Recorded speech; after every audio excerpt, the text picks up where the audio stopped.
The future seems to come at us faster and faster these days, especially within artificial intelligence. Today we're going to talk about some of the super trends that is going to impact the world we are going to live in 2050. With us today we have Lars Tvede, who is kind of an expert in super trends. If you don't know Lars Tvede, I'm going to give you a short introduction. Lars Tvede has written numerous best-selling books on super trends. He's a serial entrepreneur and he's a venture capitalist. Lars has also founded a new company called supertrends.com, and he is here today to tell us a little bit more about super trends. Hi Daniel, it's a pleasure to be here and I look forward to our talk. Can you explain to us what a super trend is and why we should be following the super trends? A super trend is something that is important and which evolves over time. So if you look at in our company Supertrends, we have the history of innovation. It goes back 3.3 million years.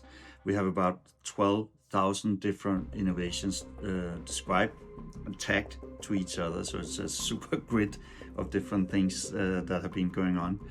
And we can see that, of course, there are some events that are like a one-off. Something happened, there was nothing before it, nothing important comes after it.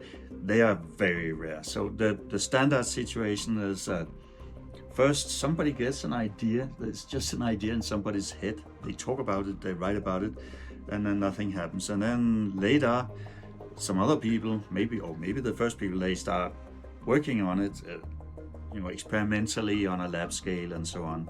And then later it becomes a product or a service, and then later it becomes mainstream.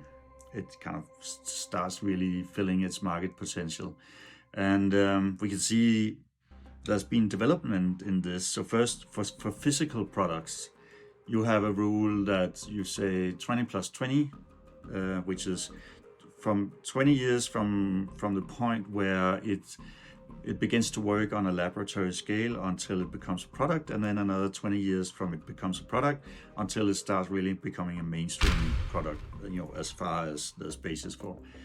On digital virtual products, it's not 20 plus 20, it's more like 2 plus 2. But we can also see that in both cases, the timeline actually get more compressed with a few exceptions. We can see another thing, the rule of 3, which is very often a new innovation is a combination of 3 previous innovations. Sometimes it's more, sometimes it's less, but very often 3. So we see that when we look at what our whole history of what stuff is tagged to. So in any case, a super trends is something important that starts with somebody's idea. Somebody then starts working on it, then it gets refined, then it gets applied in the real world in some way. There are lots of these super trends. They tend to get bigger and bigger, and they tend to evolve faster and faster, and it tends to become more and more complicated to have an overview, because there's something called co-evolution. There's super trends in one thing. A super trend in one thing can impact a super trend in another thing, which again depends on one and a third thing, and so on. So this is what we show visually, how all these things are combined. It seems clear that the super trends will impact our lives even more in the future than they have in the past.